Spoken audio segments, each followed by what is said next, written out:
தற்போது கிடைத்திருக்கும் முக்கிய செய்தி ஒன்றை பார்க்கலாம்.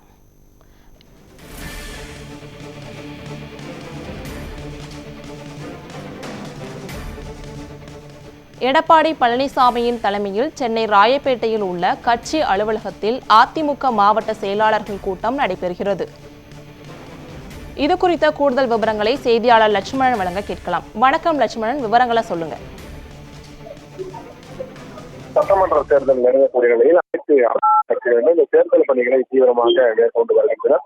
அந்த வகையில் தான் தற்பொழுது பார்த்தோம் என்றால் அதிமுக மாவட்ட செயலாளர்கள் ஆலோசனை கூட்டமானது இன்று இன்னும் சற்று நேரத்தில் தொடங்க இருக்கிறது. இந்த சென்னை ராயப்பேட்டையில் இருக்கக்கூடிய அதிமுக தலைமை அலுவலகத்தில் தான் இந்த மாவட்ட செயலாளர்கள் கூட்டமானது இன்னும் சற்று நேரத்தில் தொடங்க இருக்கிறது. 10:30 மணி அளவில் தொடங்கக்கூடிய இந்த மாவட்ட செயலாளர்கள் கூட்டத்தில் தமிழ்நாடு முழுவதும் இருக்கக்கூடிய அந்த மாவட்ட செயலாளர்கள் முக்கிய பிரதிநிதிகள் பங்கேற்று தன்னுடைய வாதங்களையும் முன்வைக்க இருக்கிறார். குறிப்பாக இந்த மாவட்ட செயலாளர்கள் கூட்டமானது எதற்காக நடைபெறும் என்று பார்த்தால், சட்டமன்ற தேர்தலுக்கு இன்னும் ஒரு சில மாதங்களே இருக்கக்கூடிய நிலையில் இந்த தேர்தலில் எப்படியெல்லாம் பணியாற்ற வேண்டும், எப்படியெல்லாம் இந்த கூட்டணி கட்சி நிர்வாகிகளுடன் இணைந்து செயல்பட வேண்டும் என்பது குறித்து ஆலோசனை வழங்குவதற்காக இந்த ஆலோசனை கூட்டமானது நடைபெற இருக்கிறது. குறிப்பாக இதற்கு முன்பாக பார்த்தோம் என்றால் அமமுக மற்றும் அதிமுக இடையே பல்வேறு சர்ச்சைக்குரிய கருத்துக்கள் இடம்பெற்றிருக்கக்கூடிய நிலையில் பல்வேறு முரண்பாடுகள் ஏற்பட்டிருந்தது. அந்த வகையில் தொடர்ந்து அவர்கள் இணைந்து செயல்படாத நிலையானது இருந்தது. அந்த வகையில் தற்போது பார்த்தோம் என்றால் தமிழகத்திற்கான 2026 சட்டமன்ற தேர்தலானது இன்னும் ஒரு சில மாதங்களில் நடைபெற இருக்கக்கூடிய நிலையில் அந்த தேர்தலுக்கான பணிகள் வந்து ஆலோசனையானது மேற்கொள்ளப்பட்டுள்ளது. அதன் தொடர்ச்சியாக இந்த சட்டமன்ற தேர்தலில் பார்த்தோம் என்றால் என்டிஏ கூட்டணிகள் கூடிய தமிழகத்தில் போட்டியிடுவதற்கான அதிமுகவானது கடந்த ஒரு 2 வாரங்களுக்கு முன்பு அதிகாரப்பூர்வ அறிவிப்பு ஒன்று வெளியிடப்பட்டிருந்தது. அந்த வகையில் பாஜக, அமமுக, அதிமுக உள்ளிட்ட பல்வேறு முக்கிய நிர்வாக கட்சிகள் இணைந்துதான் இந்த தேர்தலை எதிர்கொள்கிறது. அது மட்டுமல்லாமல் பாமகவும் இணைந்துதான் இந்த சட்டமன்ற தேர்தலை கூட்டணியோடு எதிர்கொள்ள இருக்கக்கூடிய நிலையில் இந்த சட்டமன்ற தேர்தலில் கூட்டணியோடு நம்ம அந்த பணிகளானது முறையில் மேற்கொள்ள வேண்டும். குறிப்பாக அமமுகவுக்கும் அதிமுகவிற்கும் பல்வேறு கருத்து முரண்பாடுகள் இருந்து வந்த நிலையில் இந்த கருத்து முரண்பாடுகளை முன்வைத்து தொடர்ந்து இப்ப கூட்டணியாக இருக்கக்கூடிய அமமுகவிடம் இந்த அதிமுக நிர்வாகிகள் யாரும் போட்டியிட்டு கொண்டு இந்த பணிகளை செய்யக்கூடாது, சமரசம் செய்து கொண்டு இந்த பணிகளை மேற்கொள்ள வேண்டும்.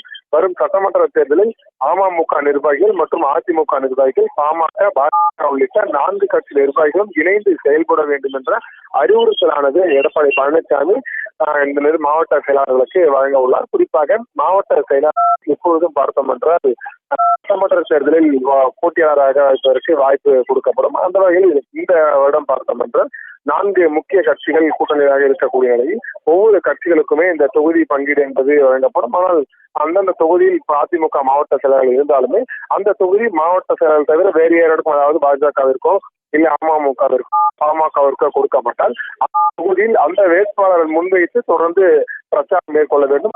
எதிர்த்து எதுவும் செய்யக்கூடாது. மேலும் இப்போ அதிமுக சட்டமன்ற தொகுதியில் பார்த்தோம் என்றால் அமமுக சார்பாக ஒரு வேட்பாளர் என்றால் அவருக்கு ஆதரவாக வாக்கு சேகரிப்பில் ஈடுபட வேண்டும், அவர்களுக்கு எதிராக செயல்படக்கூடாது போன்ற பல்வேறு கருத்துக்களை வழங்குவதற்காக இந்த ஆலோசனை கூட்டமானது இன்னும் சற்று நேரத்தில் தொடங்கி நடைபெற இருக்கிறது. இந்த ஆலோசனை கூட்டத்தில் சட்டமன்ற தேர்தல் பணிகளை விரைந்து மேற்கொள்ள வேண்டும் என்றும் இந்த தொகுதி, அதாவது என்னென்ன தொகுதி யார் யாருக்கு வழங்க வேண்டும் என்பது குறித்து விரைந்து ஆலோசனை மேற்கொள்ளப்பட்டு அதற்கான அதிகாரப்பூர்வ அறிவிப்பானது வெளியிடப்படும் என கூறப்பட்டிருக்கிறது.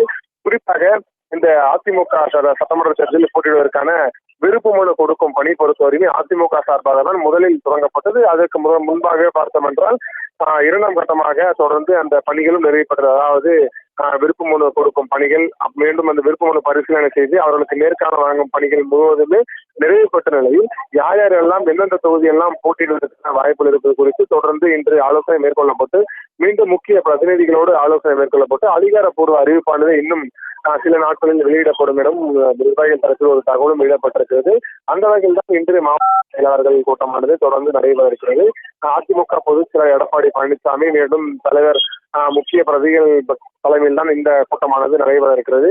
இந்த கூட்டத்தில் முக்கியமாக இந்த சட்டமன்ற தேர்தலை நோக்கிதான் பணிகளானது மேற்கொள்ள வேண்டும் என்பது குறித்து ஆலோசனை மேற்கொள்ளப்பட்டு பிறகு அவர்களுக்கு பணிகள், அதாவது எந்த தொகுதிகள் அவர்கள் ஒதுக்கப்பட்டிருக்கிறதோ அந்த தொகுதிகளில் தேர்தல் பணிகளை விரைந்து செய்ய வேண்டும் என்பது குறித்து அறிவுறுத்தலானது வழங்கப்பட்டிருப்பதாக ஒரு தகவலும் வெளியாகி இருக்கிறது.